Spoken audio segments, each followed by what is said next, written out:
শুভ সন্ধ্যা। আপনাদের সাথেই আছি আমি শাকিলা মতিন মৃদুলা। প্রিয় দর্শক শ্রোতা, সবাইকে স্বাগত জানাচ্ছি প্রতিদিনের সান্ধ্য আয়োজন শুভ সন্ধ্যার আজকের আয়োজনে। শুভ সন্ধ্যায় আজ থাকছে চলতে থাকা প্রদর্শনী, এনটিভি হাইলাইটস এবং এফবিসিসিআই এর বিদেশ শিক্ষা বিষয়ক কমিটির আহ্বায়ক সুমন তালুকদারের সঙ্গে আলাপচারিতা। শুরুতেই চলতে থাকা প্রদর্শনী।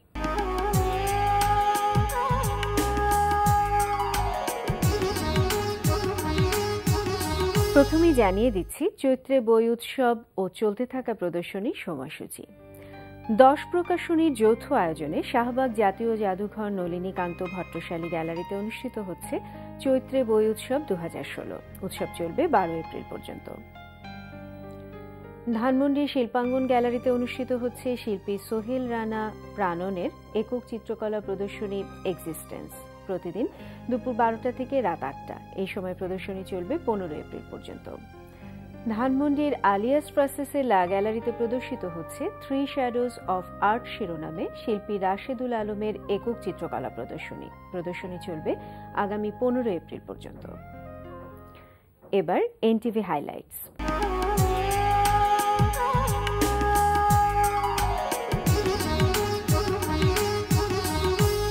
এবার জানিয়ে দিচ্ছি কি কি থাকছে এনটিভির রাতের অনুষ্ঠানমালায়। সন্ধ্যা 6:45 দেখবেন মোহাম্মদ নুরুজ্জামানের প্রযোজনায় চলচ্চিত্রের গান নিয়ে অনুষ্ঠান ফেয়ার অ্যান্ড লাভলি রূপালী পর্দার গান।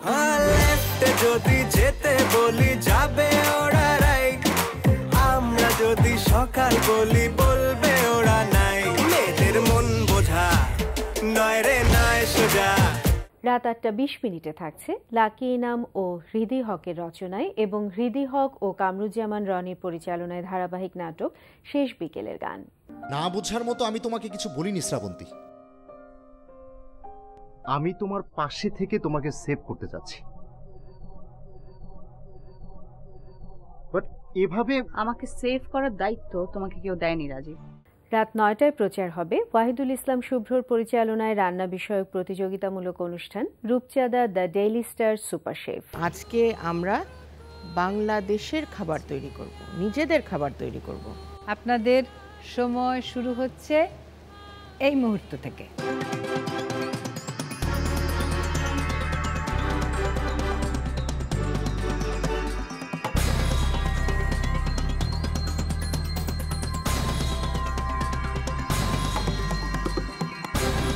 রাত 9:40 দেখবেন বিষয়ভিত্তিক ধারাবাহিক অনুষ্ঠান উদ্দীপন। মাই পুতুলের মতো বসে থাকতে না আমার ভালো লাগতেছে না। যা বলার তাড়াতাড়ি বলো তো। এই তুই কোনো কথা কবি না। মা যাই বলেন আমাকে চাকরি করার কথা বললেন না।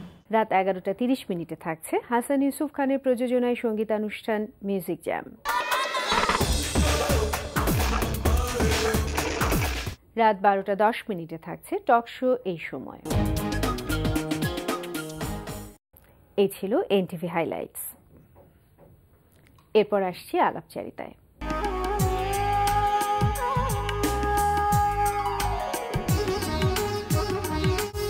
প্রিয় দর্শক, আমাদের আজকের অতিথি এফবিসিসিআই এর বিদেশের শিক্ষা বিষয়ক কমিটির আহ্বায়ক সুমন তালুকদার। চলুন কথা বলি তার সঙ্গে। শুভ সন্ধ্যা। আপনাকে ধন্যবাদ। ভালো আছেন? ভালো আছি, আপনার সব ভালো? ভালো আছি। বিদেশে পড়াশোনা করতে যাওয়া বাংলাদেশের অনেক ছাত্রছাত্রীর কাছে একটা স্বপ্নের বিষয় এবং আপনি এই জায়গাটাতে কাজ করছেন দীর্ঘদিন, প্রায় 80 দশক থেকে।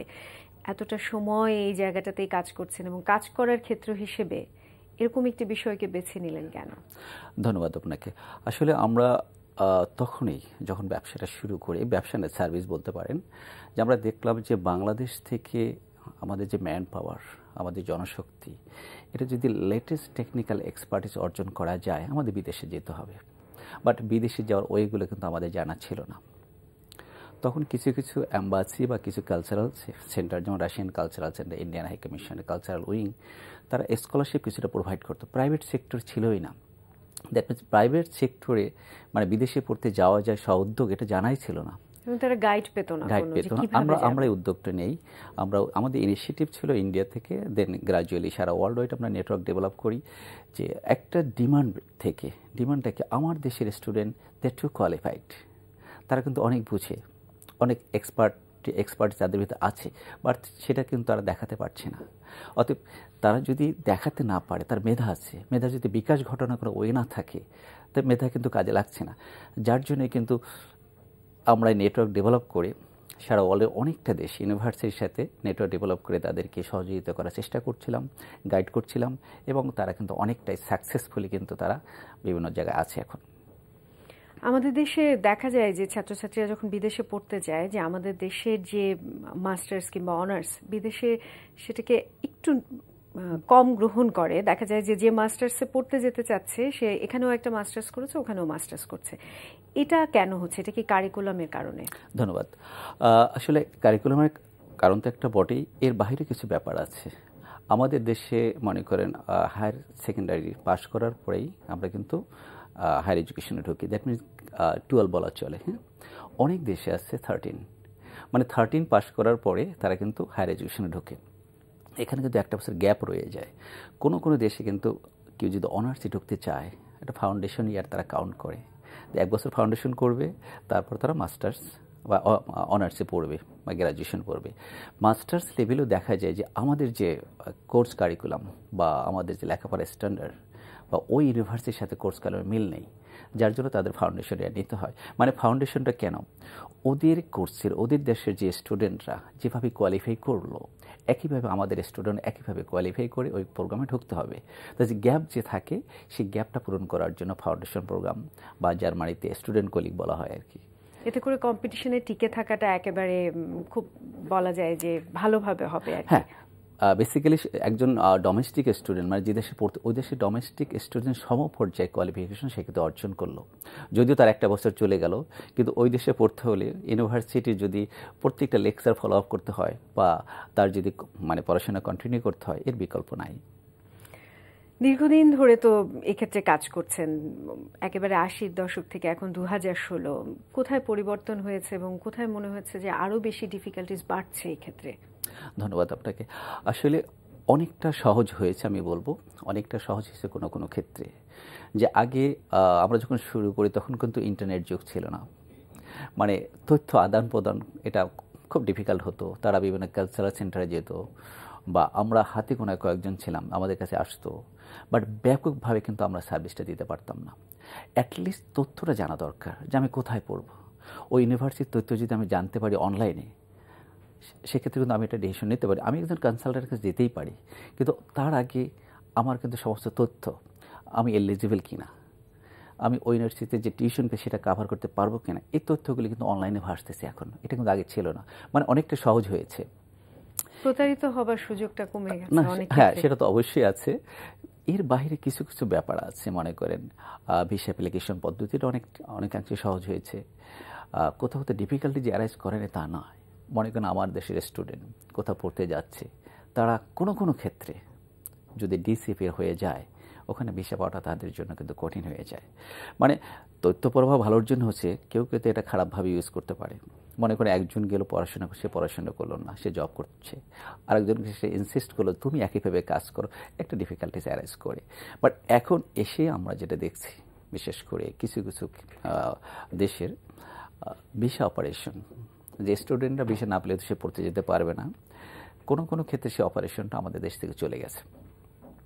অন্যতম ব্রিটিশ হাই কমিশন, তাদের ভিসা উইং যেটা, সেটা কিন্তু এখন দিল্লিতে। কানাডিয়ান হাই কমিশনের ভিসা উইং কিন্তু এখন সিঙ্গাপুরে। মানে কিছু কিছু ক্ষেত্রে অনেক সমস্যা হয়, কিছু কিছু ক্ষেত্রে ডিফিকাল্টিস অ্যারাইজ করেছে। একটা সময় ছিল যে স্টুডেন্টদের সাথে ভিসা অফিসারের একটা ফেস টু ফেস ইন্টারাকশন হতো, মানে ইন্টারভিউ হতো, কিন্তু এখন কিন্তু সেই সুযোগটা অনেক অ্যাম্বাসিতে নেই। অনেক অ্যাম্বাসিতে আছে, অনেক অ্যাম্বাসিতে নেই। আমি দুটো অ্যাম্বাসির কথা বললাম, যে সেখানে ডকুমেন্টস পাঠাচ্ছেন, তারা ডিসিশন নিচ্ছে ডকুমেন্টসের উপরে, এবং যিনি ডিসিশন নিচ্ছেন তার সামনে কিন্তু অ্যাপ্লিক্যান্ট নেই, অতএব সে তার মতো করে ডিসিশন নিচ্ছেন। যখন অ্যাপ্লিক্যান্টের সামনে কথা বলবে, সে কিন্তু ডিসিশন সহজে নিতে পারবে না, মানে তার ফেস টু ফেস কথা হবে, সে ইন্টারভিউ করবে, সে অ্যান্সার করবে, একটা সুযোগ থেকে যায় নিজেকে। এই জিনিসটা কিছু কিছু ক্ষেত্রে আমরা ইদানিং ডিফিকাল্টি ফেস করেছি। অবশ্য এই যেহেতু ডিফিকাল্টিস ফেস করার পরও আমাদের ছেলে ভালো করছে না তা বলো, তারা ভালো করছে, বাট আরও ভালো করা দরকার। সেক্ষেত্রে গভর্নমেন্টে ইনিশিয়েটিভ নিতে হবে যে এত কিছু করার পরও কেন অপারেশন চলে যায়, যদিও ওই দেশের সংশ্লিষ্ট দেশের ফরেন মিনিস্ট্রির ডিসিশন, বাট তবু আমরা লবিং করতে পারি, কথা বলতে পারি। তো আমাদের দেশে এত স্টুডেন্ট ওই দেশে পড়তে যায়, এত টাকা দিয়ে তারা যায়, টিউশন ফি তারা দেয়, তাদের জন্য একটা স্কলারশিপেরও ব্যবস্থা করার উদ্যোগ নিতে পারে। তাদের কিন্তু রাইট আছে যে এই সার্ভিসগুলো নেওয়ার জন্য। আমি টাকা দিয়ে পড়তে যাচ্ছি কিন্তু আমি বাংলাদেশে অ্যাপ্লাই করতে পারছি না, সমস্ত ফেসিলিটি আছে ওই অ্যাম্বাসিতে, কিন্তু আমি অ্যাপ্লাই করতে পারছি না, আমার কাছ থেকে কিন্তু বেশি অ্যাপ্লিকেশন ফি নেওয়া হচ্ছে, তারপর কিন্তু আমি সার্ভিসটা পাচ্ছি না। এই ব্যাপারে আমরা অবশ্য কথা বলেছি ফরেন মিনিস্ট্রিতে যে যদি তাদের সাথে নেগোশিয়েট করি সার্ভিসটা আবার ব্যাক করে নিয়ে আসা যায়, কারণ আমাদের অনেক স্টুডেন্ট এতে সমস্যার সম্মুখীন হচ্ছে। আর একটা ক্ষেত্রে আপনি খেয়াল করবেন যে তথ্য প্রবাহের যুগে অনেকাংশে কিন্তু স্টুডেন্ট অনেক কিছু জানে তারা অ্যাপ্লাই করতে পারে, কিন্তু কোনো কোনো ক্ষেত্রে বিভ্রান্ত হওয়ার সুযোগ রয়েছে। সেটা তাদের অবশ্যই এবার নিজেদের অ্যাওয়ার হতে হবে যে কীভাবে বিভ্রান্তি থেকে তারা দূরে থাকতে পারে। যত বেশি তারা কানেক্টিভিটি বাড়াবে তত বেশি তারা তথ্য পাবে, তত বেশি তারা ইন্টার এক্সচেঞ্জ হবে এবং ভালো কিছু তারা বলতে পারবে, জানতে পারবে এবং তারা ডিসিশন নিতে পারবে। আপনি তো আরেকটা ভালো উদ্যোগ আপনাদের মাধ্যমে নেওয়া হয়েছে যে ক্রস বর্ডার যে ব্যবস্থাটা, যে যাতে করে দুটো পক্ষেরই একটা আদান প্রদান থাকে শিক্ষার ক্ষেত্রে, এবং সেটা আপনি এফবিসিসিআই এর এই ক্ষেত্রে আপনি অগ্রণী ভূমিকা পালন করছেন আহ্বায়ক হিসেবে, এটা যদি একটু বলতেন। ধন্যবাদ আপনাকে। আসলে আমরা অনেক আগেই এটা অনুধাবন করেছি, আমরা গভর্নমেন্টকে বলেছিলাম অনেক আগে থেকেই যে এটা ক্রস বর্ডার অধ্যাদেশ হওয়া উচিত। মানে ক্রস বর্ডারটা কি, মানে এডুকেশন এক্সচেঞ্জ। যেমন আমার স্টুডেন্ট বিদেশে পড়তে যাচ্ছে, বিদেশি স্টুডেন্ট আমার দেশে আসতেছে, কিন্তু ওই দেশে ইউনিভার্সিটি কিন্তু এদেশে আসতে পারছে না। তারা কিন্তু একটা আইনের একটা জায়গায় বাধা, যে বাংলাদেশে ওই আইন ছিল না, যে আইনটা হয়েছে আপনি জানেন 2014-তে একটা অধ্যাদেশ আকারে এটা গেজেট হয়েছে। বিদেশি ইউনিভার্সিটি তাদের সমস্ত প্রোগ্রাম নিয়ে বাংলাদেশে আসবে বা কিছু কিছু প্রোগ্রাম নিয়ে তারা বাংলাদেশে আসবে, তারা ইউনিভার্সিটির ক্যাম্পাস এস্টাবলিশ করবে, আমার স্টুডেন্টরা ওখানে পড়তে পারবে। মানে একটা স্টুডেন্ট যদি আমেরিকাতে একটা ইউনিভার্সিটি পড়তে যায়, ওই ইউনিভার্সিটি যখন এই দেশে ক্যাম্পাস করবে ওই সমস্ত ফেসিলিটি, কোর্স কারিকুলাম, লেকচার, আদার যে অ্যাডভান্টেজ সে কিন্তু এখানে বেশি নিতে পারবে।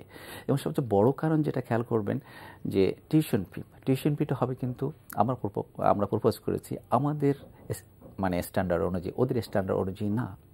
একটা স্টুডেন্ট ধরেন ব্যাচেলর করতে 4 বছর লাগে একটা আমেরিকান, সে যদি এখানে 3 বছর মানে কমপ্লিট করে 1 বছরের জন্য সে আমেরিকা যেতেই পারে। তার একে অর্থ সাশ্রয় হচ্ছে, সে দেশে বসে একই এনভায়রনমেন্টে পড়াশোনা করতে পারছে এবং ফাইনালি তার যে অভিষ্ট ডিগ্রি সেটাকে আমেরিকার ওই ইউনিভার্সিটি বসে সে নিতে পারছে। মানে এটা আসলে করার কারণই ছিল আমাদের স্টুডেন্টদের আরও ফ্যাসিলিটি দেওয়া, কারণ ডিমান্ড বেস এডুকেশন থেকে আমরা অনেকাংশে দূরে। আজকে ওয়ার্ল্ডে জব ডিমান্ড কিন্তু আপনি জানেন যে তাদের ডেসক্রিপশন চেঞ্জ হয়ে গেছে, যে কে কোন ক্যাটাগরিতে জব পাবে, স্কিল বেস জবটা কিন্তু এখন বেশি। আমাদের কোর্স কারিকুলামটা অনেকাংশে ওইরকম কিন্তু ছিল না বা ব্যাপকভাবে ছিল না, যার জন্য বিদেশে ম্যাক্সিমাম ইউনিভার্সিটি আমরা যেটা লক্ষ্য করেছি যে তারা কিন্তু skill base, job base, as a demand base কিন্তু তারা কোর্স কারিকুলাম চালু করে, যে এখন যুগে কি প্রচলন, আমার স্টুডেন্ট ওই লাইনে স্কিল্ড হওয়া দরকার। সে যদি ওই লাইনে স্কিল্ড না হয় সে কিন্তু জব করতে পারবে না। মানে জব, আর একটা স্টুডেন্ট পড়াশোনা করার টার্গেটটা কি, সে জব ফিল্ডে যাবে, সে কেরিয়ারে ভালো একটা কেরিয়ারে যাবে। কিন্তু যদি সে জব ডিমান্ড বেস যদি পড়াশোনা করতে না পারে, এক ধরনের প্র্যাকটিক্যাল পড়াশোনা যেটাকে বলে, সে করতে না পারলে সে কিন্তু জব পাবে না। অর্থাৎ আমাদের প্যারেন্টস বা একজন স্টুডেন্টের তার লক্ষ্যই থাকে কিন্তু সে জব করবে, তার ফ্যামিলিকে সাপোর্ট করবে, দেশকে সাপোর্ট করবে, বা তার জন্য তার স্কিলড হতে হবে as per the job market. অবশ্যই, এবং আমরা আশা করছি যে ছোট ছোট ল্যাকিংসগুলো আছে সেটা অবশ্যই আপনাদের উদ্যোগে এগুলো পূরণ হবে এবং আপনাদের উদ্যোগগুলো সফল হবে। আমরা অনুষ্ঠানের একেবারে শেষ পর্যায়ে চলে এসেছি, আপনাকে অনেক ধন্যবাদ। আপনাকে ধন্যবাদ। আমি ছোট একটা মেসেজ দিতে চাই যারা স্টুডেন্ট প্যারেন্টস, যারাই বিদেশে পড়তে যেতে চায় তারা সমস্ত তাদের ইউনিভার্সিটির তথ্য অ্যাম্বাসির মাধ্যমে বা যারা এলিজিবল কনসালটেন্ট তাদের মাধ্যমে সমস্ত তথ্য নেওয়ার পরে যদি তারা ভর্তির জন্য অ্যাপ্লাই করে, সেক্ষেত্রে তারা মানে কোনোভাবে মানে ঠকার বা প্রতারণার পড়ার কোনো সম্ভাবনা থাকবে না। বাট প্রত্যেকটা ইউনিভার্সিটি, কলেজ বা ফিনান্সিয়াল যে ইনস্টিটিউট আছে যাচাই বাছাই করে জানে তারা অ্যাপ্লাই করে। ধন্যবাদ সবাইকে, ধন্যবাদ এনটিভিকে, ধন্যবাদ আপনাকে। প্রিয় দর্শক, কথায় কথায় আমরাও চলে এসেছি অনুষ্ঠানের শেষ প্রান্তে। আমাদের সঙ্গে যোগাযোগের ঠিকানা প্রযোজক শুভ সন্ধ্যা, এনটিভি বিএসএসসি ভবন, 7 তলা 102 কাজী নজরুল ইসলাম এভিনিউ, কারওয়ান বাজার, ঢাকা 1215। আমাদের ইমেল অ্যাড্রেস shubhosondha@ntvbd.com। প্রিয় দর্শক, এনটিভিতে সম্প্রচারিত সংবাদ ও অন্যান্য সকল অনুষ্ঠান দেখতে লগ ইন করুন www.ntvbd.com-এ। সবাই ভালো থাকুন, নিরাপদে থাকুন। আজকের মতো এখানেই শেষ করছি। শুভ সন্ধ্যা।